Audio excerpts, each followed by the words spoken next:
Greetings and salutations, and we are back with a Hearthstone Across the Timeways mini set called The End of Time.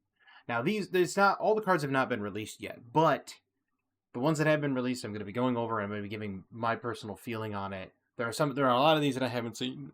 There are some of them that I have, and the ones that I have, I sat there and I thought these people are not really thinking about it right now. I've watched both Raren and Zeddy on their take on things, and they look at it from the perspective of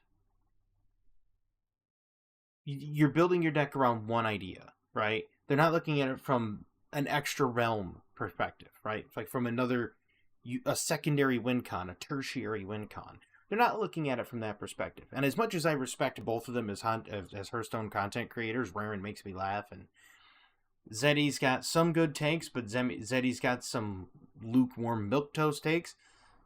6 one, half dozen the other, but we're never going to agree on everything. That's just the way it is in life.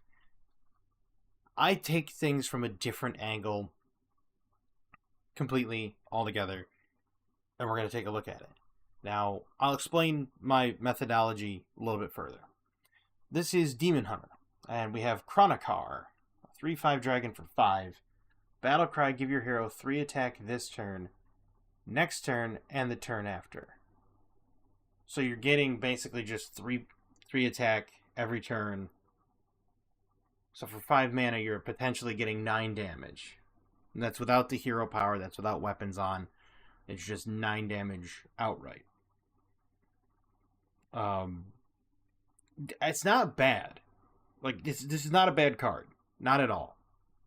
I mean, at the 3/5, you don't really care much about, because you don't really care about the stats. Technically, you could,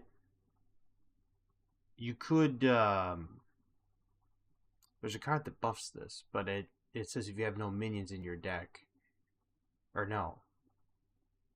Maybe it's if your deck started with no minions. Anyway, you could technically buff this with other cards. You're not really using it for that, though. You're using it for the +3 attack on your hero. So that's 9 damage on turns 6, 7, and 8.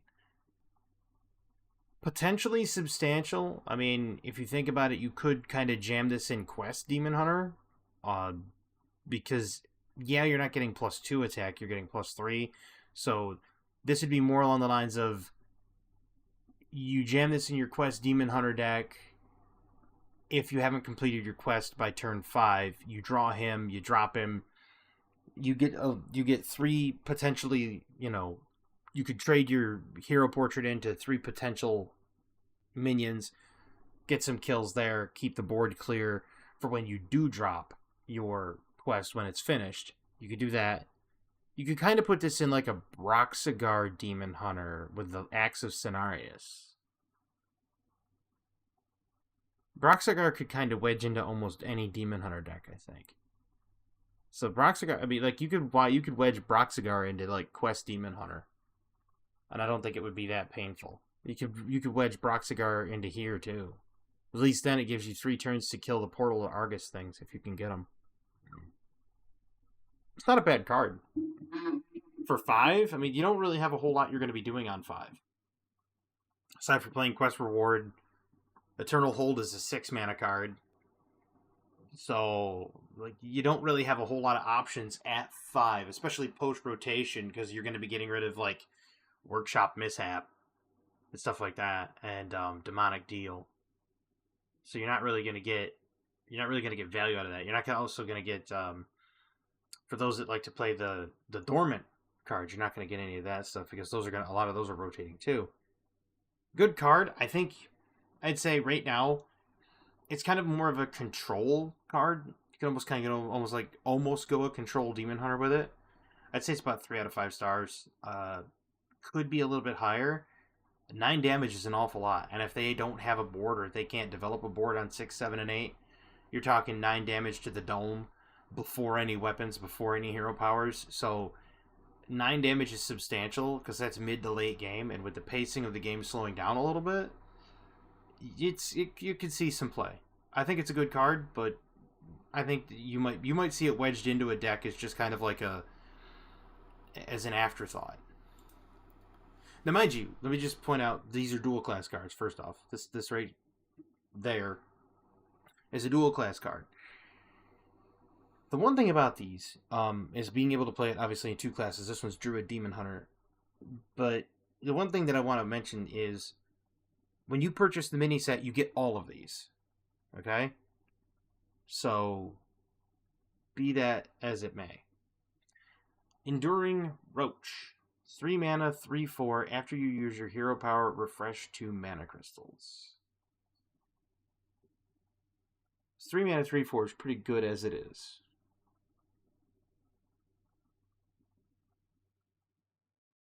It's actually a net gain of 1 mana crystal with Demon Hunter, because his hero power costs 1. So if you hero power for 1, you get 2 mana crystals. You can't hero power again.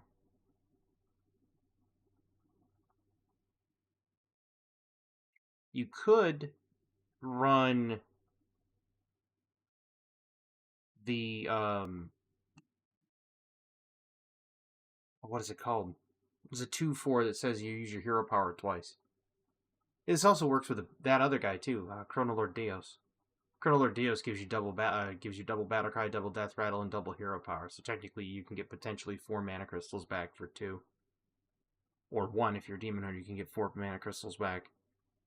Refreshing 2 mana crystals in Druid isn't hateful because it's especially if you're playing like Imbue Druid, which Imbue Druid is going to become huge coming soon because especially in Standard.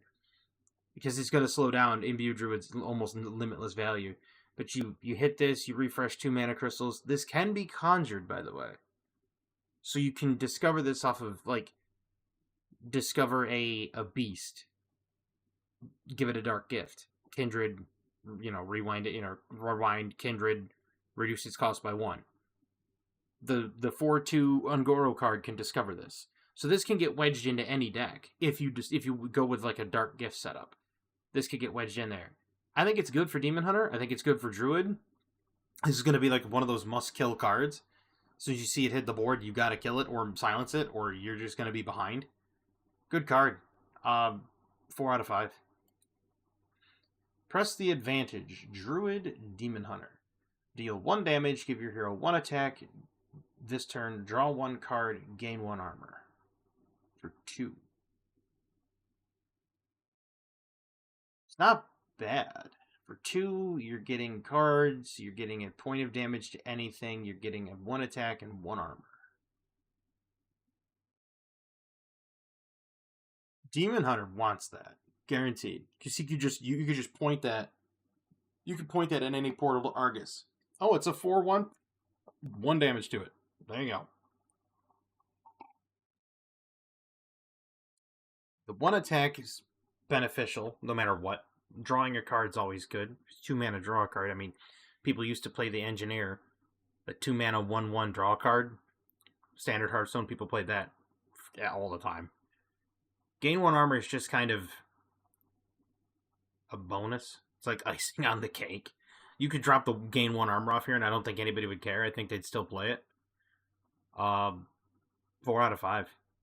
4 to 4.5 out of 5, because I think I think you'll see it in almost every single Demon Hunter Druid deck. Just because it's a 2 mana draw card. Demon Hunter Death Knight. Bygone Echoes. It's a shadow spell. That is important. What's the previous one? Just there's no spell class. Shadow spell's important, and I'm gonna tell you why when we get to it later. There's something I saw earlier, and I'll explain it. So Bygone Echoes, 5 mana, shadow spell. Summon a random 4-cost minion. Spend 4 corpses to summon another, outcast, and another. And wait a minute. Wait a minute. That's crazy. That's absolutely bonkers.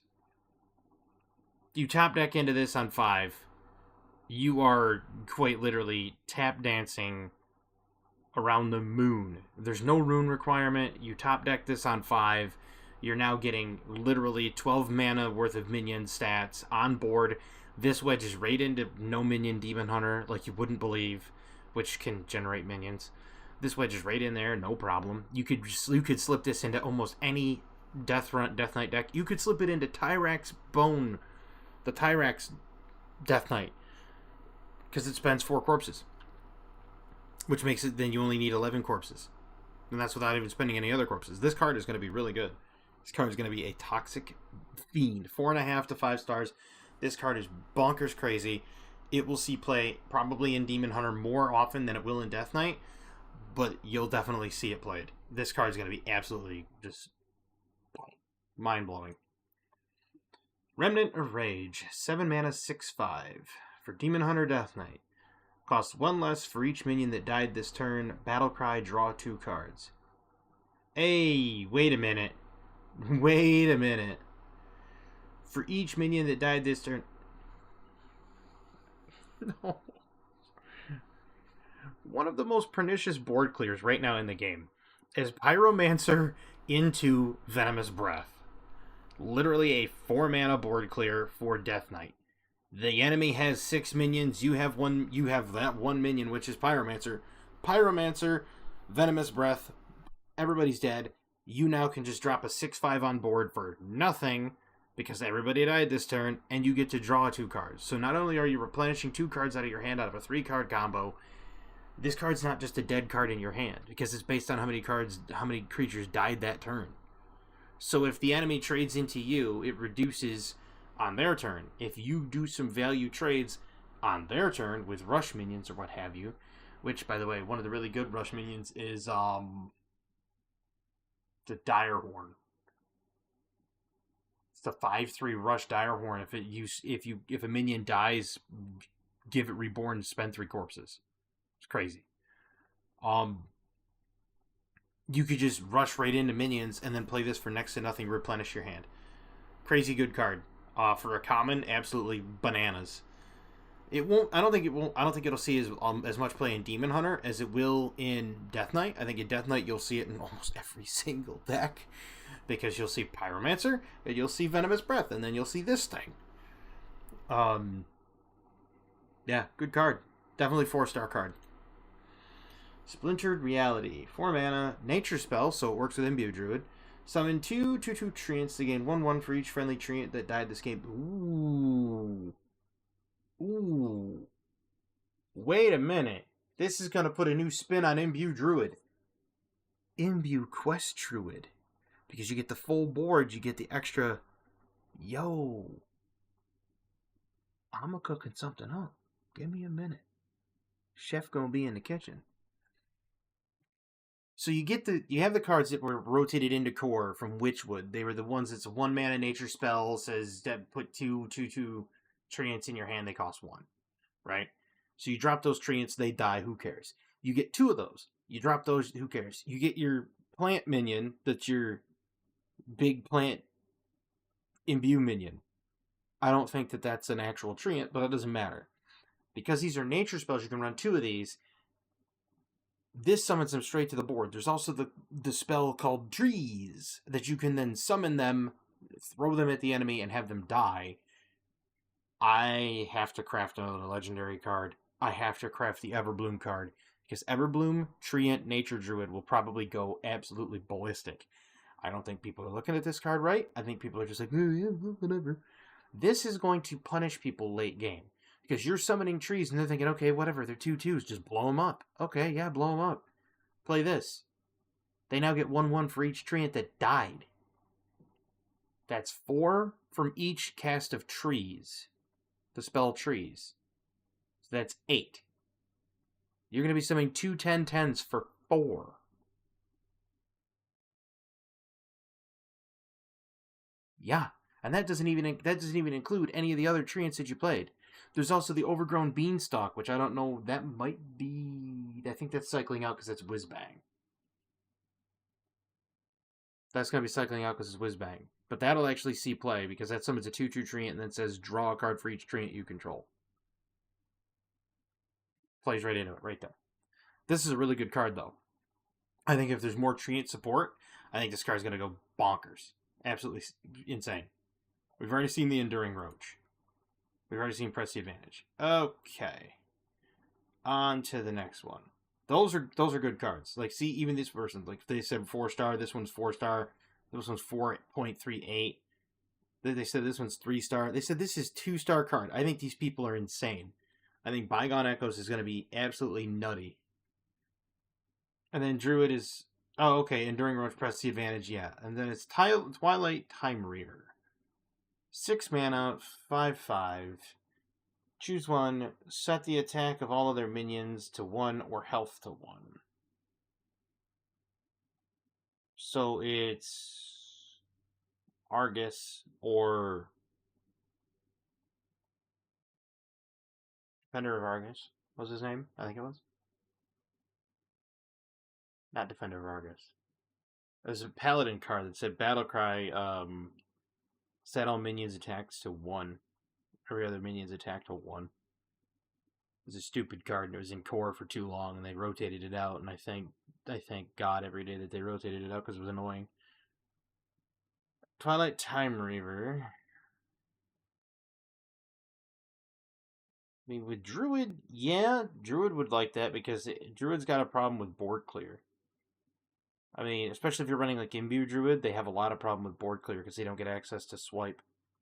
And they get very few nature options to actually clear the board. So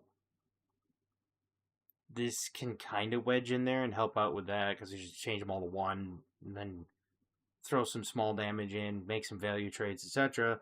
Or if the enemy has a lot of big attack minions, you can stymie that by playing this, choosing to set the other attacks to 1, and then summon your big plant monster.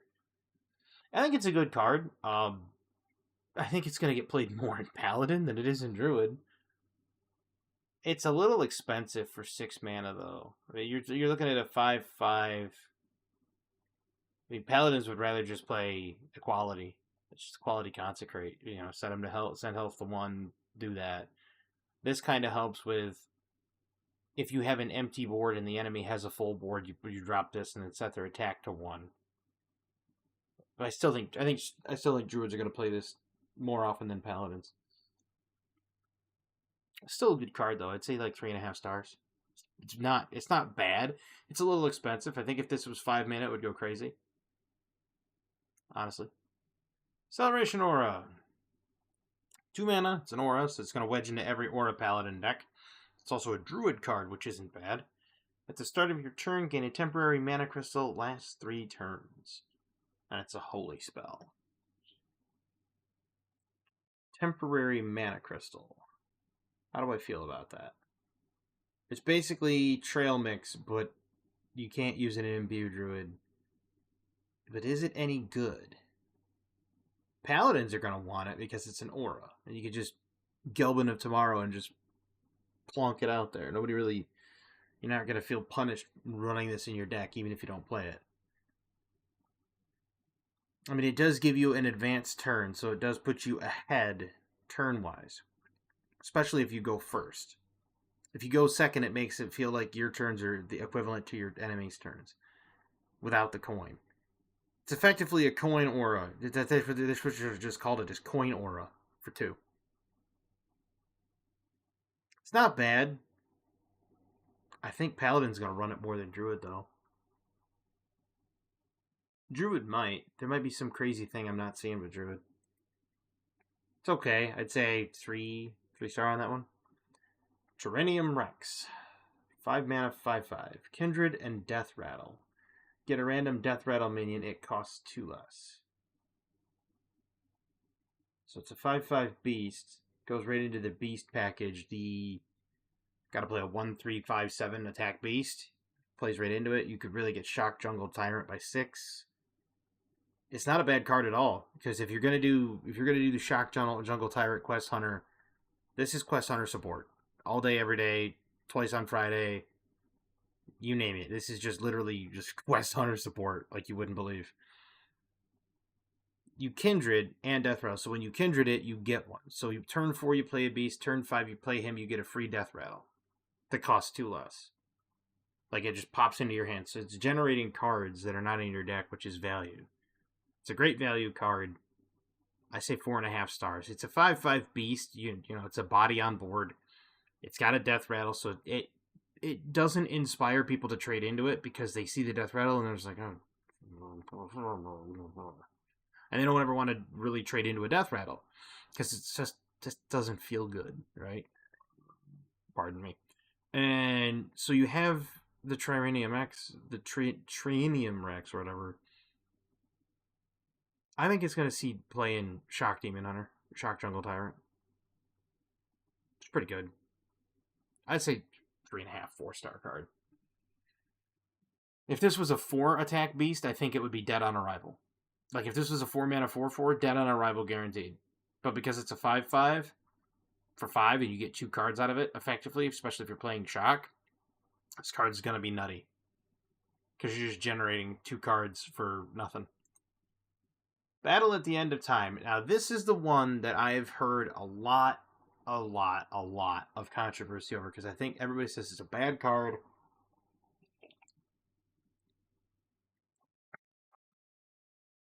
But I don't think they're seeing the forest through the trees. Battle at the End of Time. Quest. Fill your hand, then empty it. Reward is Tick and Tock. And Tick and Tock is Battle Cry. It's 5 mana, 8/8, because all quest rewards are basically 5 mana. Battle Cry, draw until your hand is full. Death Rattle, empty the opponent's hand. Something I do like. Notice how this is Warlock Hunter on the Warlock on the left, Hunter on the right.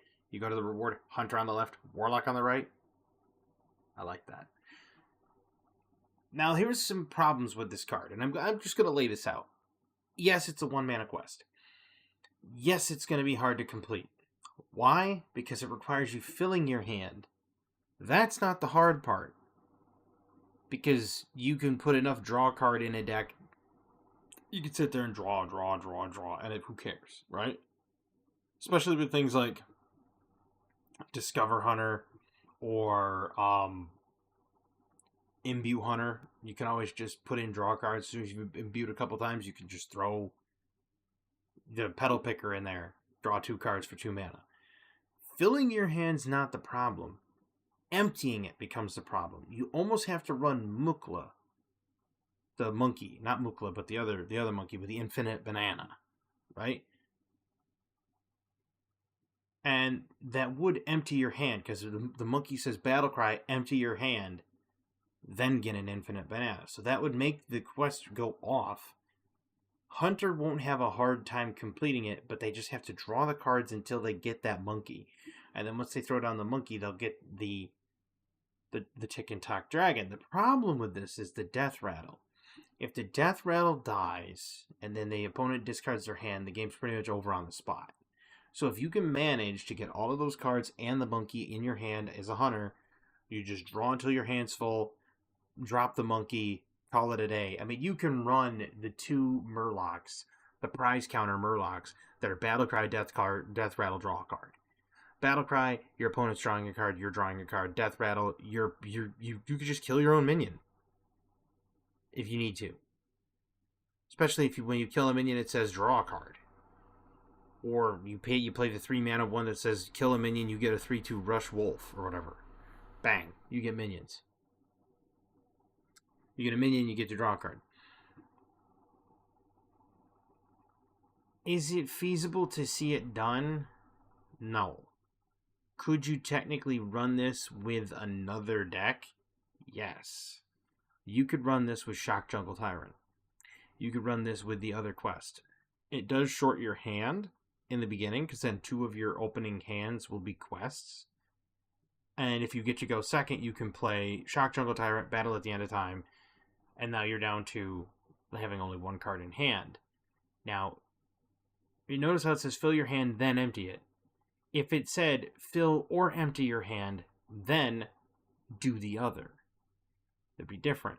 Because then it would be easier for a hunter to empty their hand, and then it's a race to fill their hand. I don't completely see it as a bad card, especially because hunters have stuff that say proc a friendly minion's Death Rattle. He plays it on, if you figure he plays, let's say he completes the quest by turn 6. Alright? Turn 7 rolls around. He drops Tick and Tock, and he does the minion. Proc a friendly minion's Death Rattle. And there goes your hand. And now you don't get to keep your hand, and he's got an 8/8 on board all the time. Is it crazy? Yeah. Do I think this card is good? I think it has potential if done right. There's a lot of stuff that can add temporary cards to the hand. There's a lot of stuff that can allow people to get cards and draw cards. But I think it's going to be one of those quests that you're not going to see a lot of. And when it does work, it's going to be like a secondary win condition, right? It's like I was saying earlier, the secondary win condition. And I'll get to that earlier. I'll get to that later when we get to the Paladin cards. This could be seen as a secondary or tertiary win condition. It's just you make people discard their hand. Eventually.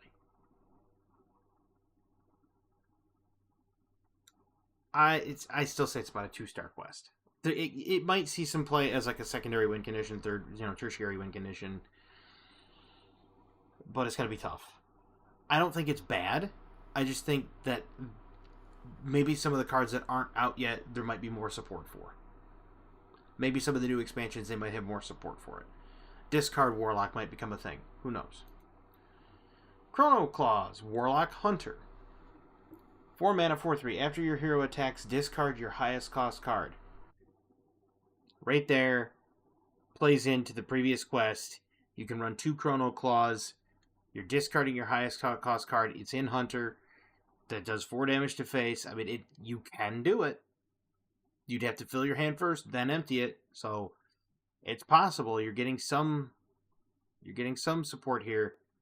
We'll have to see how the rest plays out. Platosaur might even be good too, if you think about it. Battlecry, draw a card, Death Rattle, discard it. Who knows? Brutish Enmaw. 3 mana, 3/3. Battlecry, discover a 1-cost minion with a dark gift. 100% gross. Guaranteed 100% disgusting, gross. Get rid of it. This is ugly. Get it off my screen.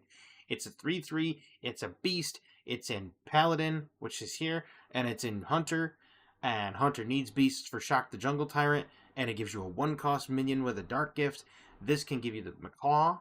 The Macaw because is a 1-attack Hunter minion, which would then start helping you complete that quest.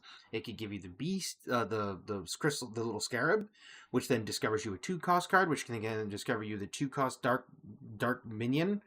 There, the dark gift minion, which could discover you a 3-cost card, which could discover this. So you could just loop it around. This card is disgusting. I never want to see it again. 4-star card, possibly 5-star card. Absolutely gross. No. Synchronized Spark. So it's a Hunter Paladin card. It's a spell. Deal 3 damage to an enemy. If it dies, give a random friendly minion 3/3. So it's Frostbolt, effectively, but it gives 3/3. Not bad for 4. Frostbolt's a 3 mana spell. No, Frostbolt's a 2 mana spell. Right? Yeah. Frostbolt's a 2 mana spell. There's the other one that's a 3 mana spell, just 3 damage to a minion, cost 0 if you discovered this turn for Mage. This is not a bad spell. Because again, you could always target one of your own minions and then just be like, oh, I killed my own minion. It gives another one of my friendly minions 3/3. What do we do? Just kill off a minion you no longer want. Oh, it's a 1/1. It's already lived out its purpose. Like, for example, you're a paladin. You're nearing being out of mana. You use your hero power. You push out one of those little 1/1 silver hand meat shields. Right? Very next turn, you're like, Synchronized Spark. Kill the meat shield. Give you another minion 3/3. It's not bad. It's not a bad card. It's 3.5. You could also send this 3 damage face. So it just says an enemy. Oh no, it says an enemy, so you can't kill your own minion. But you can kill weak minions on the other side. Which are usually hiding behind taunt. So I think it's a good card though. You could still send it face if you need face damage. Pretty good. Say 3.5, 4-star. Flames of Infinity. 3 mana, secret, fire secret. When your enemy's turn ends, deal infinite damage to their highest health minion. Infinite damage to their highest health minion.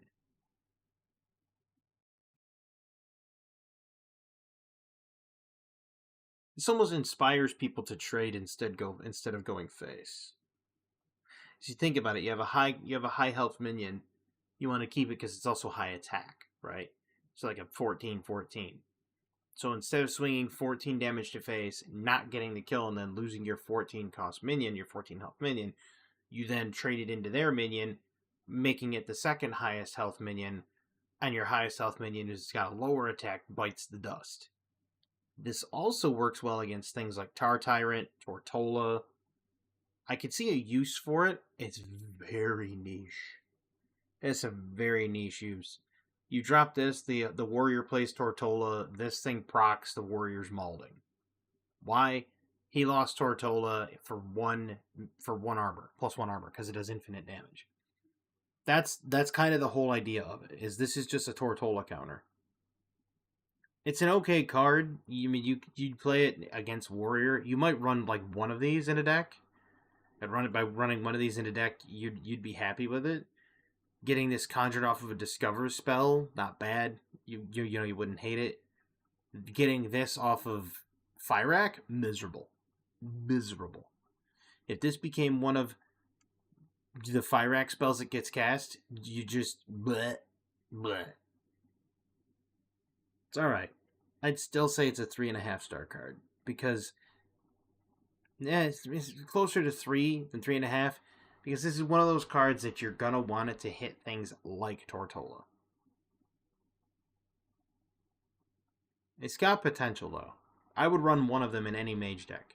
Guaranteed. Just one. Just to kind of cheese Tortola or something. Or cheese a high health minion. Bitter End for Mage Warrior. 5 mana, freeze a minion and its neighbors, destroy any that are damaged. Well, Warrior's got a weapon right now that says...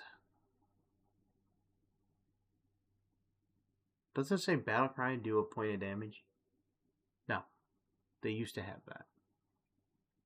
Warrior has... They have a ghoul. It's a 4 mana ghoul that says Battlecry do a point of damage to everything. Freezing the minions isn't a bad thing either. You can always just... It's a control option that's not Brawl. Because it does control. You can just freeze 3 minions and just be like, nope, they're not going to attack me. Especially because it's a minion and its neighbors. So especially, like, if you think about it, they're running a couple of elusive minions, and they've got a minion in between. You can always target the minion in between, freeze them all because the elusives get affected by it, and then try to come up with a way to do damage to the elusive minions. This also would work well with the 1 mana location from Elise, where it says Death Rattle do a point of damage to everything. Because then you could just be like, do this, freeze something, open the location for the last time, boom. You could also conjure this off the 5 mana location, it would cost 1. Still not bad. I mean, it's a control option, so... And it gives control for Mage Warrior, and for Mage has got enough ping. You could run Imbue Mage, drop this on 7, freeze 3 things, pop your Imbue, and you're just popping them. They're just dead. So it's not a bad card. Like this one right here, I'd say 3.5, 4 star card. It's just a solid control option. I could see where it could wedge into almost either deck. Time Twisted Seer, 1 mana, 1/3, has 2 spell damage when damaged. For Warrior and Mage again. Mage wants the spell damage. Warrior doesn't really use spell damage. But it does give a benefit to, like, Shield Slam. Would it give a benefit to...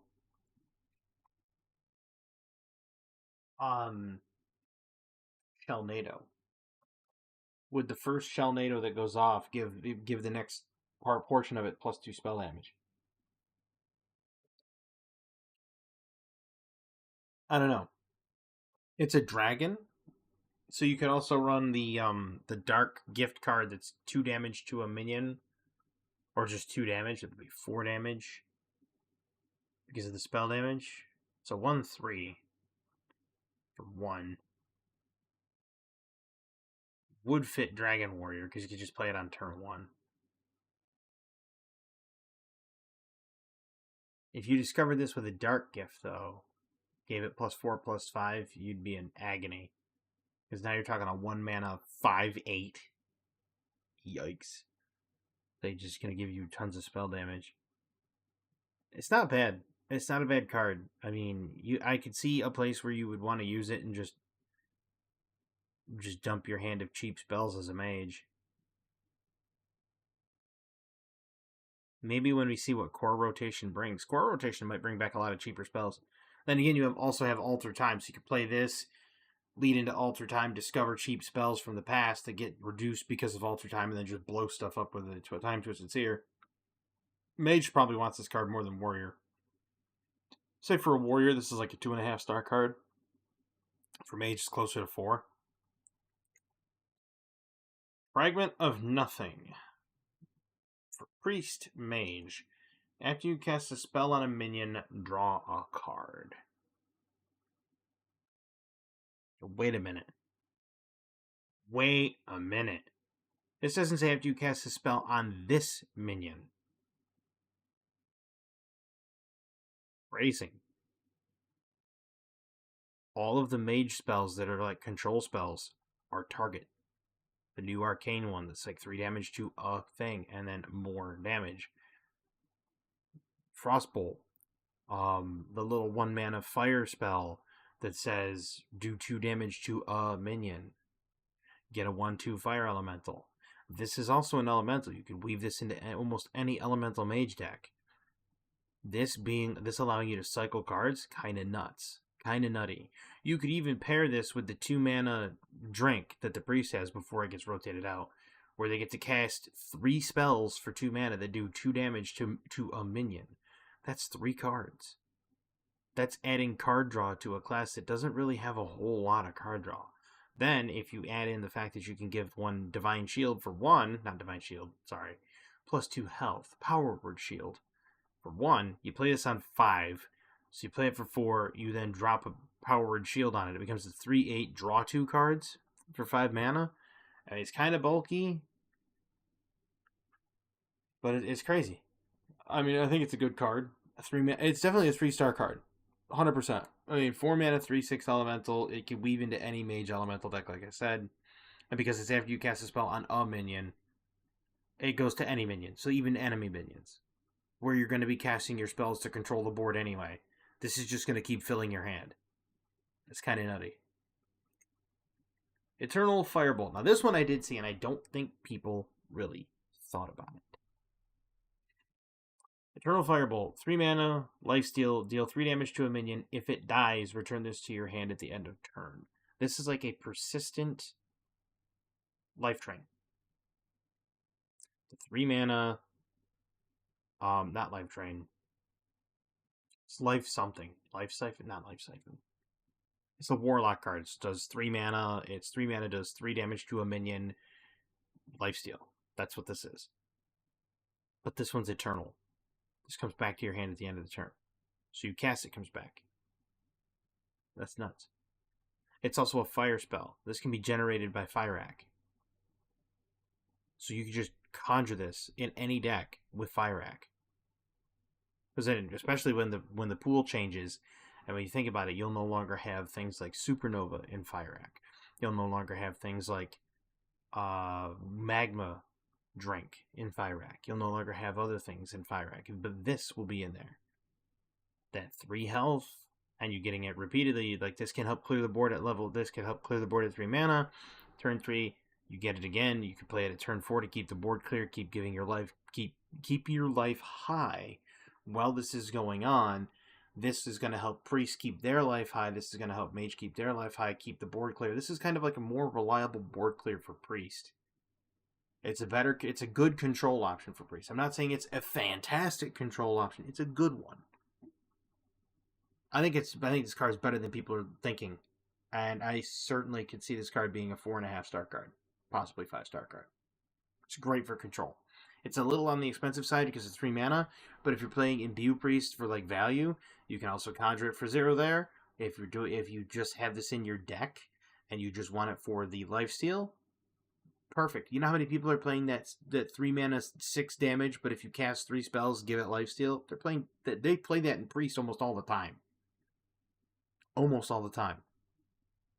This would be no different. This is almost going to see play in every single Priest deck.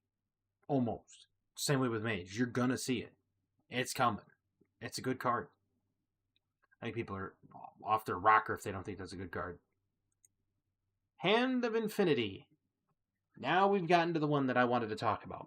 Hand of Infinity is a 3 mana, 4/2, cannot attack heroes this turn. Battlecry set this weapon's attack to infinity this turn. So you cannot attack heroes with this. It is definitely going to go to a minion. There's an 8 mana combo that literally says, I win the game on turn 9. Unless you keep the board clear, I win the game on turn 9. Deal with it. And then the Thug Life music starts playing and you see the glasses come in. And the reason why is because you play Hand of Infinity for 3. You play the Bloodsail Pirate for 2 that says, Battlecry, this has the attack stat of your weapon, which makes it an infinite 2. Minion. Ooze. The Devouring Ooze. You now devour the infinite 2 minion, and you get a spell in your hand that's a 2 mana spell that says, you can play this on any minion for infinite damage, or for infinite minion, or infinite attack plus 2 health. On any minion. So that means, with that spell in your hand, they have no chance, no choice, but to keep your board clear. This is the tertiary win condition. So if you're running a paladin that needs a win con, hold this in your hand. Hold the pirate in your hand. Hold the ooze in your hand. The ooze can be used on anything. Like, you can put the ooze and make it devour a 10/10 and get the bones in your hand that are +10/+10, and then just spit it on an enemy or spit it on a minion. Doesn't matter. That's usable at any point in the deck. That's usable at any point in the game. It's not a dead draw. The pirate, what I believe is a 2/3 pirate or whatever. That's not necessarily a dead draw either, because even if you don't get the high attack, the bare minimum, it's a 6/3 pirate, right? It's a 2 mana 6/3 pirate. You could just drop it there. Cool. Awesome. Then when you combine that with the fact that it could be an infinite, I think it's a 2/3 pirate. Yeah, it's a 2/3 pirate. It'd be an infinite 3 pirate. So you can pair it with this weapon and make it an infinite 3 pirate.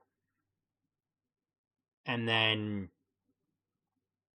you could even do that too. You can double it up and go with the Alchemist and make it an infinite toughness pirate.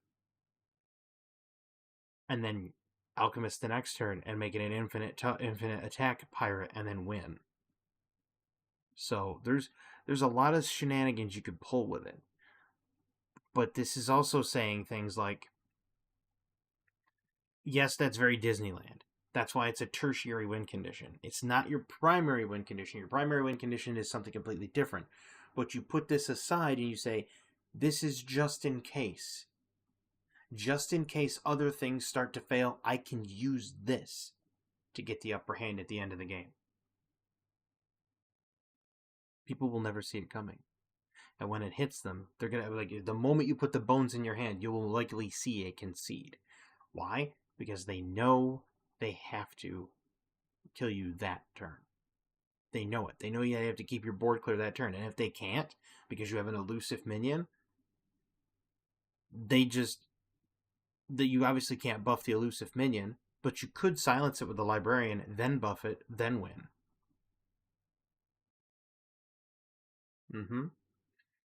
This is why the Hand of Infinity is going to be crazy. You're going to want to run like one of these in your deck. You're going to want to run one of the pirates and one of the oozes. Because again, not a dead draw. You can use it. And this could play a part integrally in anything. You could be like, oh, that has a high toughness minion. Bonk. This is a Tortola killer too.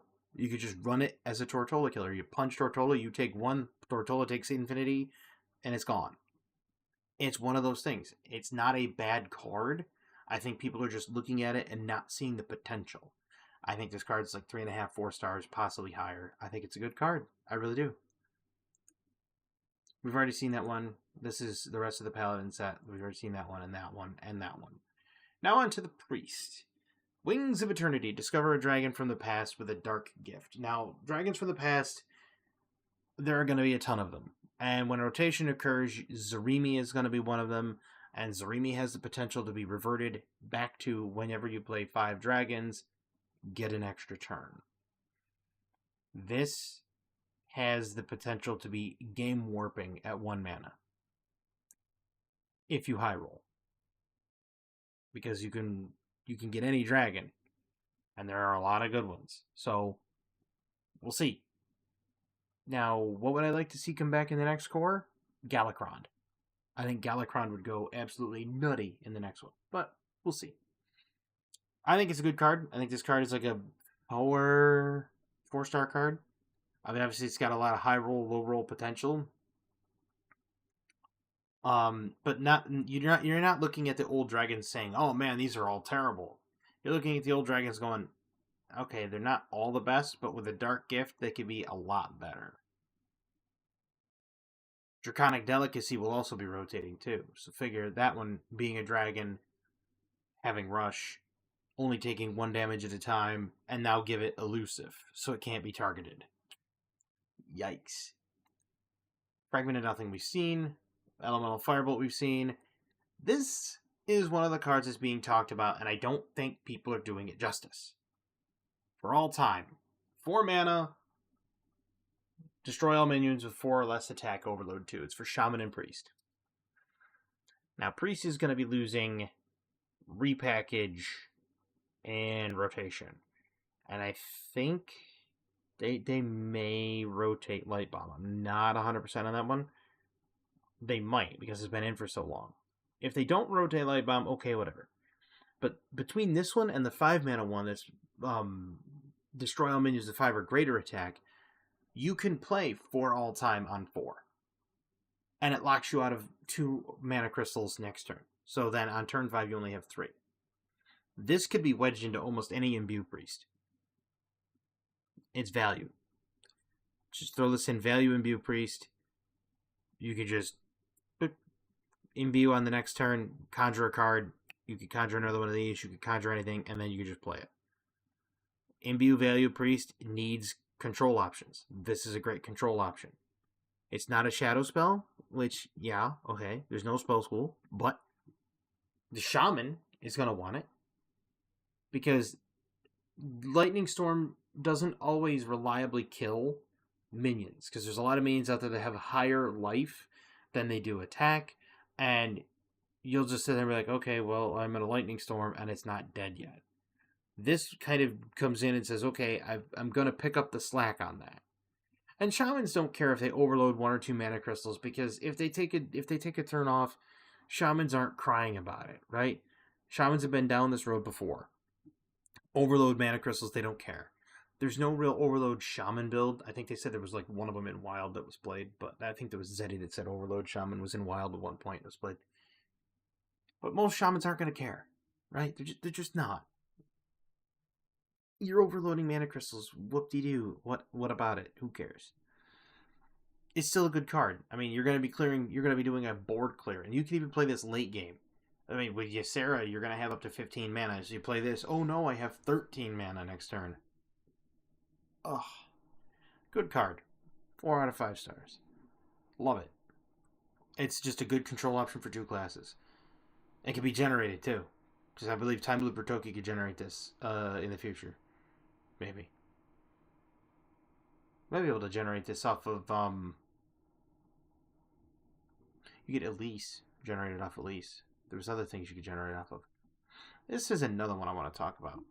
2 mana, 0/4 totem for Shaman Priest. At the end of your turn, get a random shadow spell. Now this is key, because Warlocks have 3 or 4 good shadow spells.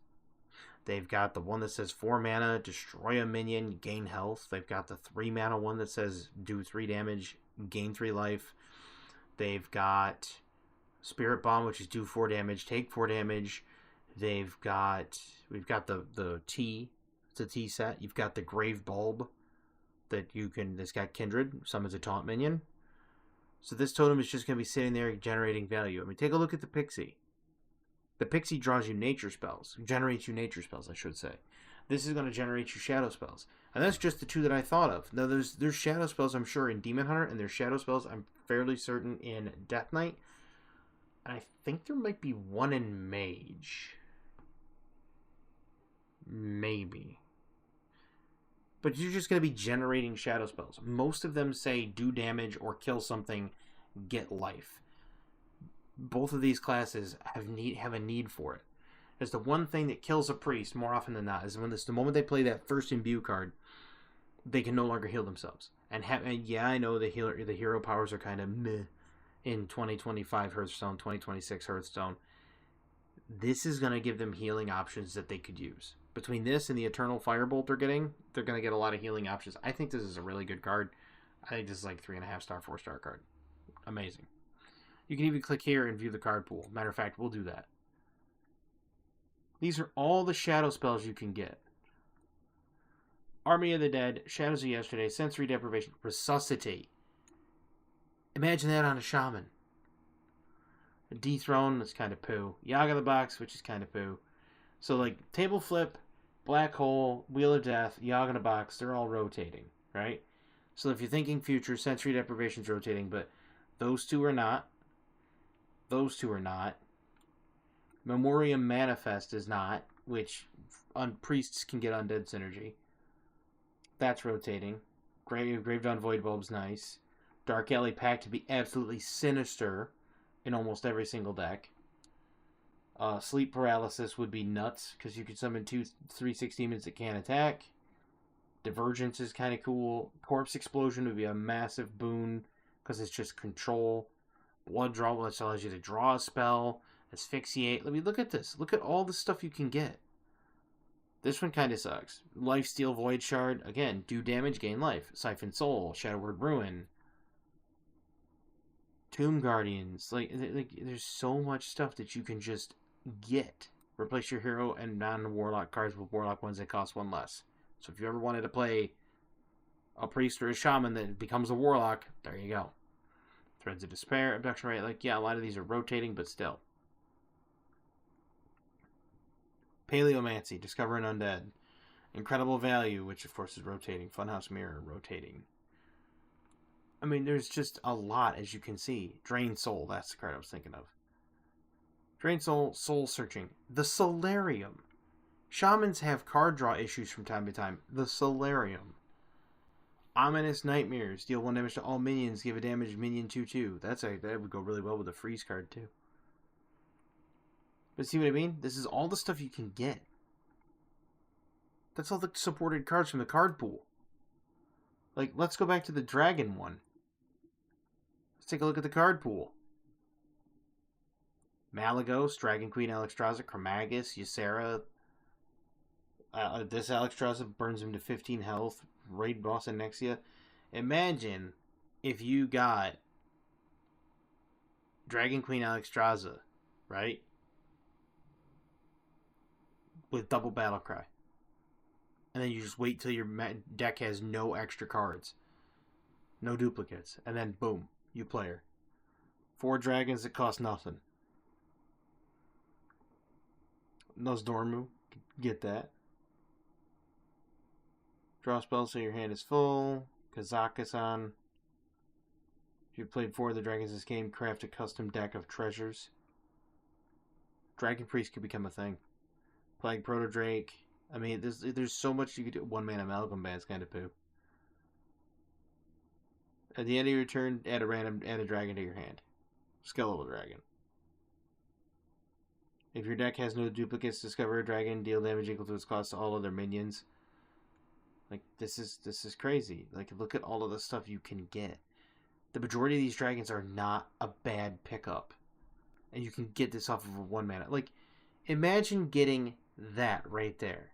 Tradable, lifesteal, quick draw, deal 6 damage. This was a common card in every single deck back in the day.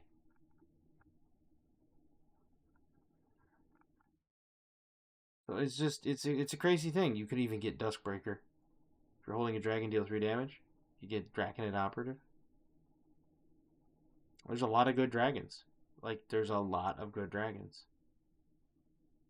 Some of them not so much because they're amalgams. Razor Scale could be absolutely toxic. Brightwing. And we gotta remember, they are going to get a Dark Gift. So, again, this Totem, good card because it's got a lot of shadow spells that it could get support from. And you never can tell. It might actually go really, really nutty. I think it's a good card, though. Eventuality. Deal 2 damage, imbue your hero power. Now, the imbue makes your hero power, this is for Rogue. Rewind, 1 mana, get a random minion from another class. It costs 1 less. Now, random minion means that you can get a Gamagon. Just so you know. And yes, this 1 less ramps up for each time you imbue. Goes 1, 2, 3, etc. Here's where people are at. They don't think it's going to be a good card. They honestly don't. And I have a problem with that. I think this card is going to be insane. It's 2 damage. You can go face. It imbues your hero power. You can run 2 of them. You can run Elise. And you can discover card. You can discover this from the location if you have Elise. So, you're looking at Blessing of the Bronze. If you go turn 2, like let's say you have the absolute perfect opening hand, right? You go second. You top deck the Bitterbloom Knight.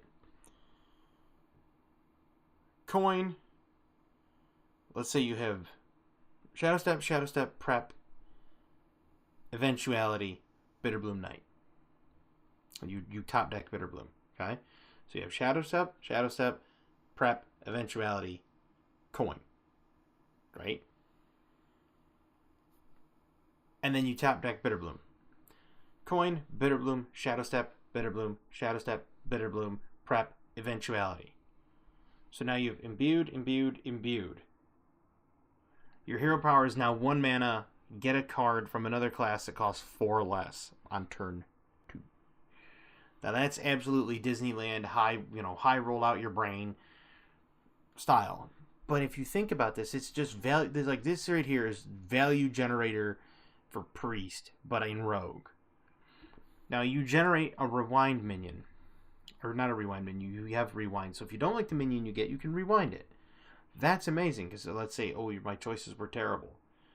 Or the thing they gave me were terrible. Rewind. Okay, the next one might be terrible. But there's someone else. We're going to get to her. She's a neutral. But it's free.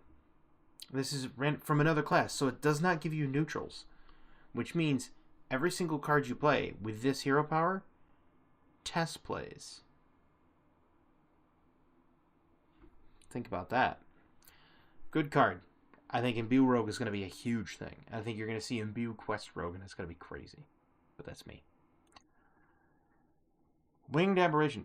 By the way, this card, 4-star. 4-star.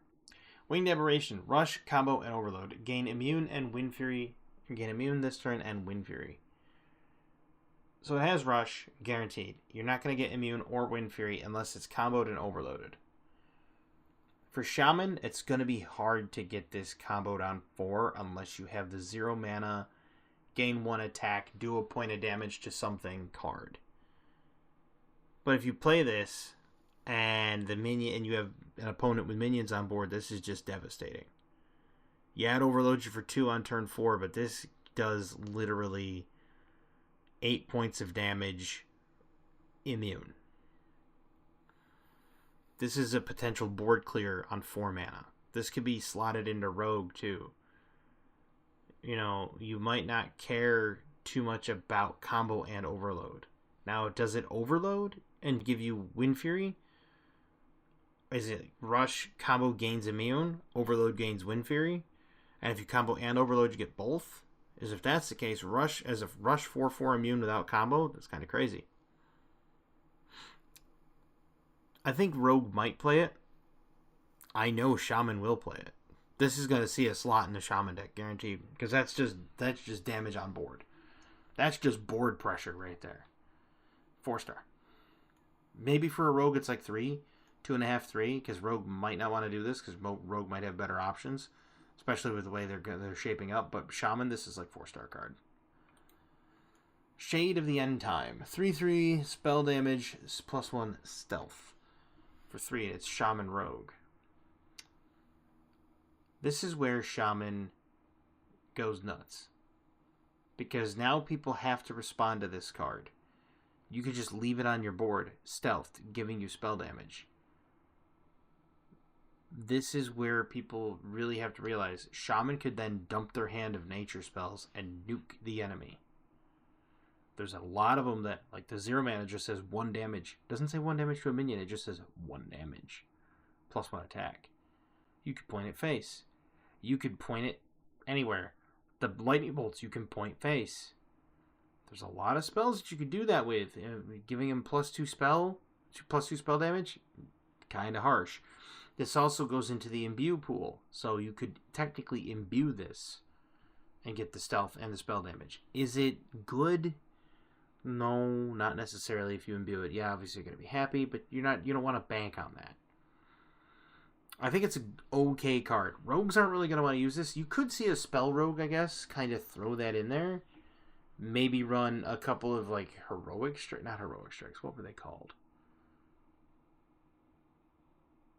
They were the spell that said do X damage to the enemy hero. It's like 3 damage to the enemy hero for 1. But anyway, you could run this and run Eviscerate. Now you're talking 5 damage Eviscerates for 2 mana.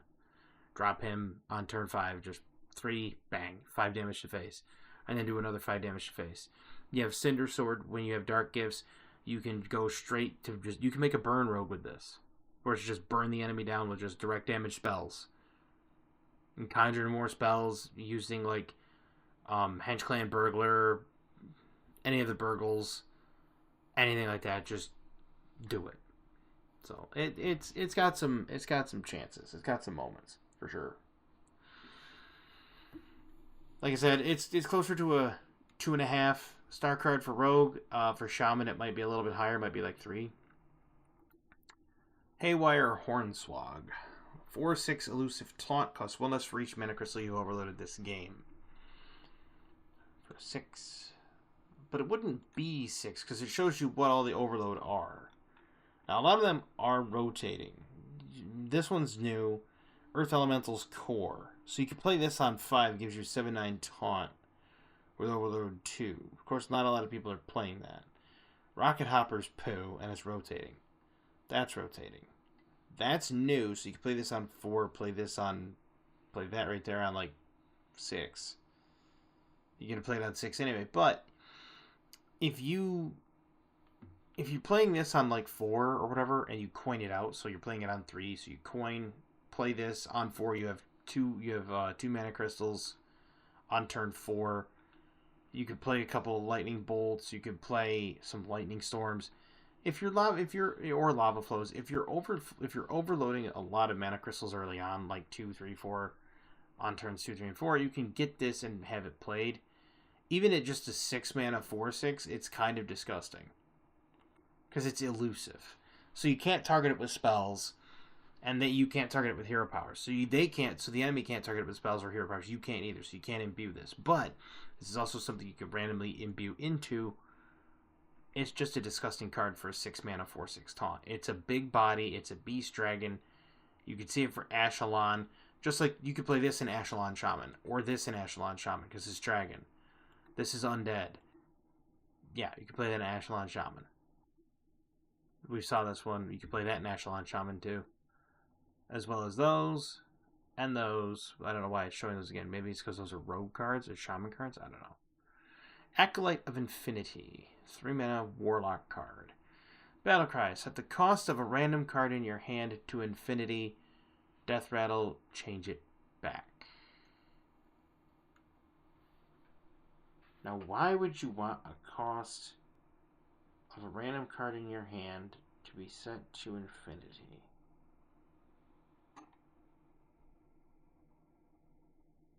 Huh. There's got to be some sort of synergy with this. Like discard a card, deal damage equal to its mana cost. Be interesting. There's got to be synergy to it. Right now, this is kind of goofy. I mean, it's a 3-mana 5/5 though. To be fair, so you could play this in like an aggro lock. Just like dump it out there on turn 3. For a 5/5, that's kind of gross. The Death Rattle says change it back. They're going to want to silence that with the Librarian. If the card gets silenced, is like poo, you don't really care. It's a decent card, though. It's pretty aggressive. I'd say 3.5 stars.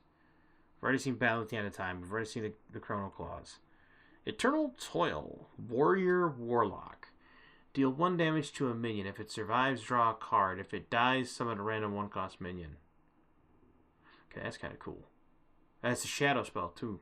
So that can be conjured by the totem. That's nice. Because you can deal damage to a minion and draw a card. You can target your own minion because it just says a minion. If it dies, you get a random 1-cost minion, which is kind of poo, but you want this for the card draw. So this is like Death Coil, but with an upside. Because it's a benefit no matter what you do. You frag something for like a 1/1 with us, who cares, right? You get a 1-cost minion. Some 1-cost minions are good. A lot of them are poo. But if it survives, you get to draw a card. 1 mana draw card? It's crazy. It's a really good card. I think Warlock is going to use this for the quest. They're going to attempt to perform the quest. Warrior's definitely going to use this. This is going to be definitely played in almost every Warrior deck so they can draw cards. This is going to be in Warlock decks, so draw cards too. So it's you're going to see it. It's going to be like a 4-star card. End Time Survivor. Taunt Battlecry. If your hero took damage this turn, they gain 3/3. Or gain 3/3. Wait. That's just nutty. It's a 5-mana 5/6 taunt. So that alone is just slightly higher than vanilla stats, right? It's a good card as is. Having your hero take damage is easy because on turn 4 or turn 3 or anywhere, you can have a warrior with a weapon. He could just equip a weapon with the Broodkeeper or whatever. It's a 2/2 weapon. On turn 4, he can do that whole rewind with the dragon and get a random weapon. And then he just swings into somebody and plays this, and it becomes out an 8/9 taunt on 5. This card's crazy. This card is absolutely certifiably bat guano crazy. Like, it's like, no. Because you could preempt this. You could get ready like a turn and a half, 2 turns prior, get your weapon equipped, swing face on 5 or 4 if you have the coin, and then just dump this on the board. That's just demoralizing at that point.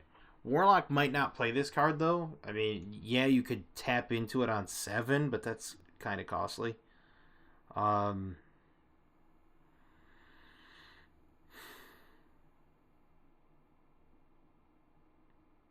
could probably play it on like 6 though. Well, then again, does Warlock? Yeah, Warlock does have a weapon. They have Chrono Claws. So you could equip Chrono Claws on 4, swing, drop this on 5 if you're carrying like a high cost card. That's kind of nutty too. This is a crazy card. I like it. I think you're going to see Warriors play it a whole lot more than Warlock.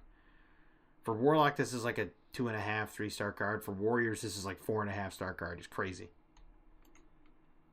Dimensional Weaponsmith. For 3 mana, 2/5 dragon. Battlecry, give all minions and weapons in your hand +2 attack. Absolutely nutty card. Nutty card. Because, oh yeah, right there. There's Axe of the Forefathers. That's the weapon I was thinking of. For the freeze card, you play this on 3, you hold it, you freeze him on 5 or whatever, you play this on 4, freeze him on 5, blast him. But if you think about it, Fiery War Axe is going to stick around, Bulwark is sticking around, Axe of the Forefathers is sticking around after rotation. That makes it a 4/2, that makes it a 3/4, and that makes it a 5/2. That's bonkers. You might see Weapon Warrior, Weapon Dragon, and this gives all your minions in hand as well. Oof. Great card. That one right there is nuts. Like 5-star card for 3. Because you could just wedge it into Dragon Warrior anywhere. This is crazy. Absolutely crazy card. 100%. Because it buffs everything in your hand. You literally lose nothing with this card. It's a 5-star card. And we already saw Bitter End, but with Axe of the Forefathers, Bitter End it actually could be wedged in. That doesn't really help. I mean, the more you see more of the warrior cards. Well, then again, you have Eternal Toil. Deals 1 damage. That's a spell. So this would be deals 3 damage. If it survives, draw a card. If it dies, summon a 1-cost minion. But yeah, we saw those.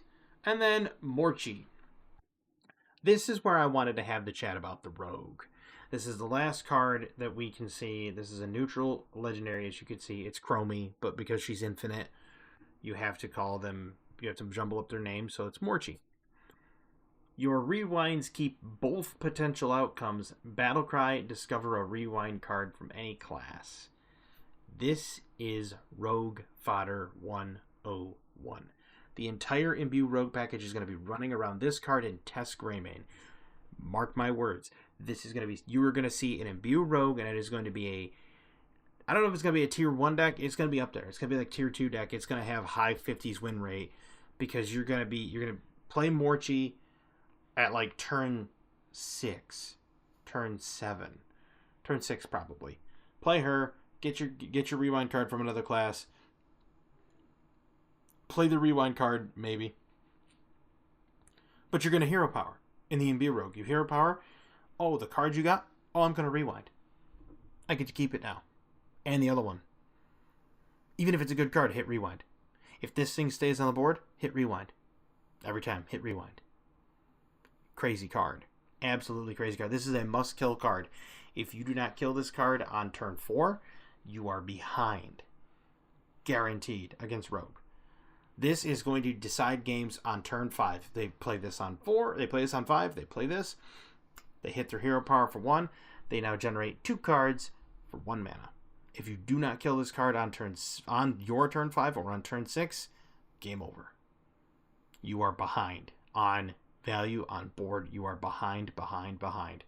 And rogues can just punish you like you would not believe with this card. Though I think they should have gone completely ham with the whole infinitized thing and made her whole face look just like Murazan and everything, where it's all like black dragon scales and just had the eyes being like pure blue. I think that would have been much better than what they did with her here. But because she's got a unibrow, I mean, that's kind of ugly. The unibrow's kind of ugly. Good card. The artwork is kind of meh. They could have gone so much better with that. But nevertheless, I think it's a really, really solid card. And if we click this one, it brings us to Talanji of the Graves, which we've seen from the old sets. But yeah, so far, from what I've seen, this set is absolutely crazy. I think people are rating this card too low, because if you go back... So, they say Bygone Echoes is a 2-star card, and I think they're crazy. They say that this Splintered Reality is a 2-star card, and I don't think they're seeing the forest through the trees. And they like the Enduring Roach. They like these. They think this one's poo, and it's like, I'm sorry, Kindred Beast Hunter... Wait till I drop that on them. They're not going to like it. They think this card right here is better than this one. This tells you that the people that run Hearthstone, and the people that come here and discuss this card, do a lot of heavy drugs. That they think this card is better than the Tyrannium Rex. They don't really care for them much. They like Chrono Claws. Chrono Claws is kind of meh. Yeah. As you can see, they don't like it. They don't like this card, which they're not seeing the forest through the trees on this one. This one is just you run one of them in case they have like Tortola. You don't even trade into Tortola. You just play this, blow it up. Eternal Firebolt's really good, like I said. They don't care for Hand of Infinity because they don't see the forest through the trees. They like, of course, they like the Time Reaver, which I think this one's kind of weak. Yeah, they don't like this one. They do like that one, of course, because it's good. They like that one because it's good. They don't like this one, and it's like, have you seen the shadow spells you can get generated off this? It's crazy. Eventuality's nuts. I don't know why they say that one is nuts, but they don't care for that one. That's a nutty card, regardless.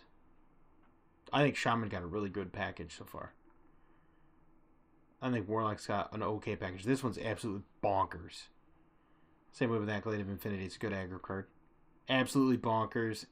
not as good as anybody thinks. This one I think is really good. I just don't think they're seeing the Axe of the Forefathers in their head. So like I would run like a Dimensional Weaponsmith with Bitter End with Axe of the Forefathers. Equip you Dimensional Weaponsmith on 3, get your axe another +1 attack, put it on, put your weapon on Axe of the Forefathers on 4, pop Bitter End on 5, kill 3 minions with 1 damage. And then, swing with the Axe of the Forefathers on 6 and get a 9 or an 8/9. And they're not seeing this. They're not seeing this through the trees. This is gonna be crazy. Now the standard bundle, obviously the pre-order details, I don't do those, but the thing that gets me about this set when you get it is 2,000 gold. Okay? Can be bought for 2,000 gold. The golden version can be bought for 10,000 gold. Now I have 5,000 gold right now on my account, so I could buy 2 of these.